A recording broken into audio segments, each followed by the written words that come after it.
भाइयों, आप सबका स्वागत है आपके अपने चैनल सनातनी इंडियन में। तो आप लोगों के मन में भी कई बार ये सवाल आता होगा कि धर्म अगर सनातन है तो हम इसे हिंदू धर्म क्यों कहते हैं।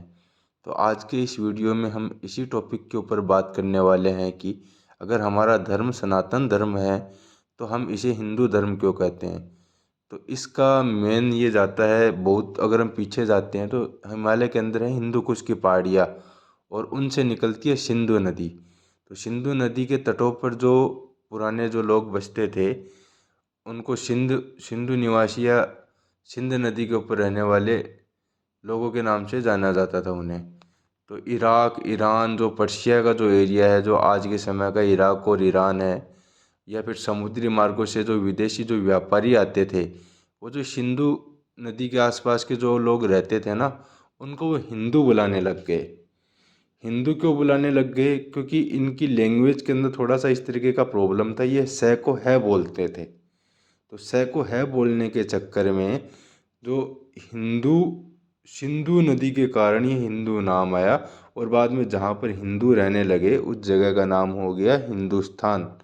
जिस जगह के ऊपर आज हम रह रहे हैं वो हिंदुस्तान के नाम से ही जाना जाता है और उसका मेन कारण यही है कि विदेशी लोग सिंधु नाम बोलने में थोड़ी उन्हें परेशानी होती थी, इसलिए उनको हिंदू बोलना ही आता था और वो हिंदू ही बोलने लग गए। इसलिए हमारा ये हिंदू धर्म भी लोग बुलाने लग गए, परंतु हिंदू धर्म नहीं है। हिंदू एक मान लो एक उपाधि है जो सिंधु नदी के आसपास जो लोग रहते हैं, हिंदुस्तान में रहने वाला हर एक हिंदू ही माना जाएगा वैसे, बल्कि धर्म ये सनातन धर्म है। और इसका एक मतलब इतिहास है, वो भी बहुत बड़ा वाला। सनातन धर्म को कई बार तोड़ा गया है, ये कई हिस्सों में बटा है, परंतु आज फिर भी बना हुआ है। जैसे आपका ये जैन धर्म है, बौद्ध धर्म है, सिख धर्म है, बाकी भी कई ऐसे धर्म हैं जो कि सनातन धर्म से ही निकले हुए हैं। इन्हें हम आज धर्म के नाम से जानते हैं, परंतु इन्हें एक तरीके से पंथ ही माना जाएगा। ये सब शाखाएँ हैं वो भी हिंदू धर्म की। चाइना जो आज एक अपने आप को एक बुद्धिज्म कंट्री मानता है, जो बौद्ध को मानने वाले हैं, परंतु बौद्ध भी तो यहीं से निकले हुए हैं, वो भी भारत से ही निकले हुए हैं, वो भी एक सनातनी हिंदू ही थे। जो बौद्ध को, जिसको आज चाइना पूज रहा है, जिसकी चाइना फॉलो करता है, जिनको बुद्ध को, वो भी भारत के ही थे। सम्राट अशोक, ये भी भारत के ही थे। सम्राट चंद्रगुप्त, ये भी भारत के ही थे और सनातनी थे। सम्राट अशोक ने फिर बाद में जाके बुद्धिज्म अपना लिया था, परंतु वह सनातनी हिंदू ही था पहले।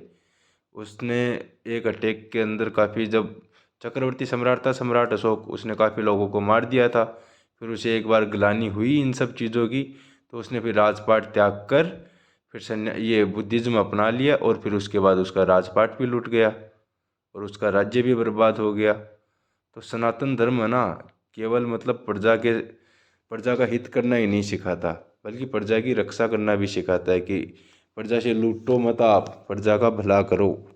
सनातन धर्म के अंदर निर्माण और विध्वंस दोनों तरीके की पावर है। हम निर्माण करना भी जानते हैं तो हम विध्वंस करना भी जानते हैं। हमने बनाई भी काफ़ी चीज़ें हैं और हमने मिटाया भी काफ़ी कुछ है। मिटाया तो क्या, ये आपस में ही मिटा दिया राजाओं ने, लड़ लड़ के आपस में लड़ लड़ के मारे गए, इसीलिए ये देश और ये धर्म थोड़ा नीचे आता गया। नीचे क्या आता गया, इसको जानबूझकर नीचे लाया गया पिछले कुछ समय से, क्योंकि कुछ जो विदेशी ताकतें थी वो भारत के अंदर बैठे हुए नेताओं या जो पॉलिटिकल पावर के अंदर जो लोग थे उनको टैकल कर रहे थे और उनके थ्रू वो भारत का जो एजुकेशन सिस्टम है उसको उन्होंने इस तरीके से विकसित कर दिया था कि बच्चों को शुरुआत से ही ऐसी शिक्षा दी जाती थी कि हिंदू तो बिल्कुल हीन धर्म है, इसके अंदर औरतों का अपमान किया जाता है, ये औरतों को पैर की जुत्ती के समान समझते हैं, मतलब किसी का आदर नहीं करते, इनमें क्या बोलते हैं सम्मान नहीं, आत्मसम्मान नहीं है। जबकि ये बिल्कुल विपरीत चीज़ें हैं। हमारा जो इतिहास है उसे मिटा दिया गया। महाराणा प्रताप जी के युद्ध, जैसे ये युद्ध हल्दी घाटी के युद्ध बताते हैं, परंतु क्या हल्दी घाटी का ही एक युद्ध लड़ा था महाराणा प्रताप ने? महाराणा प्रताप ने इतने युद्ध लड़े थे जितनी कोई गिनती नहीं है। अकबर अकबर कभी महाराणा प्रताप के सामने किसी भी युद्ध में खुद क्यों नहीं गया, ये कभी भी नहीं बताया किसी ने। भाई क्यों नहीं गया था वो? डरता था वो महाराणा प्रताप से, इसलिए नहीं गया था। और महाराणा प्रताप एक प्योर सनातनी थे, और उन्होंने अपने छीने हुए राज्य को वापस कब्जा कर लिया था, अपना राज्य वापस प्राप्त कर लिया था, वो भी अकबर से जीतकर।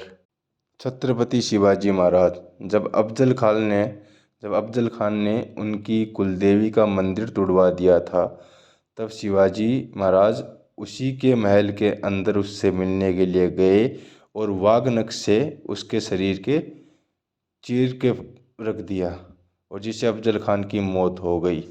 और ये जय भवानी बोलते हुए उन्होंने उसको चीरा था। तो आप ये सोचिए कि वो कितने आसक्त होंगे ना अपनी माता के ऊपर। आसक्त नहीं, आसक्त तो गलत मतलब हो गया, आसक्त नहीं, वो उनका समर्पण था अपनी कुलदेवी माता के प्रति।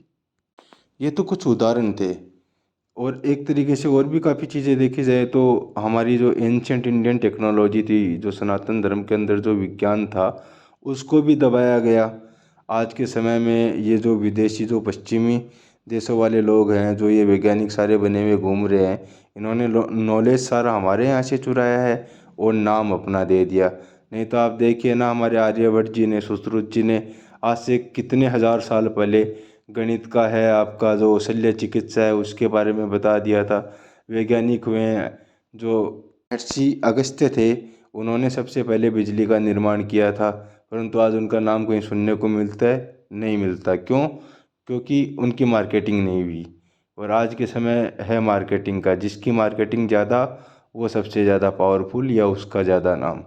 तो यही है कि अपने जो वास्तविकता है उसको पहचानो, अपने धर्म की वास्तविकता को पहचानो, और इसके ऊपर थोड़ा ध्यान दीजिए कि लोग जो वामपंथी है, लेफ्टिस्ट हैं, वो हमारे धर्म को कैसे दबाने में लगे हुए हैं, कैसे हमारे धर्म को नीचा दिखाने की कोशिश करते हैं।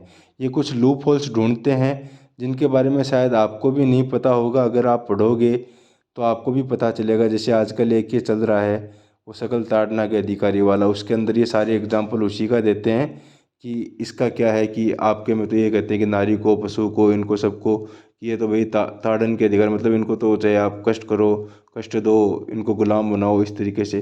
परंतु उसका ऐसा मतलब नहीं है। जिनको भाषा का नहीं पता वही लोग इनके ऐसे मतलब निकालते हैं। दोस्तों, वीडियो अगर आपको पसंद आता है तो इस चैनल को लाइक करें, वीडियो को लाइक करें, चैनल को सब्सक्राइब करें, और प्लीज़ वीडियो को शेयर भी ज़रूर कीजिए। जय हिंद, जय भारत, जय श्री राम।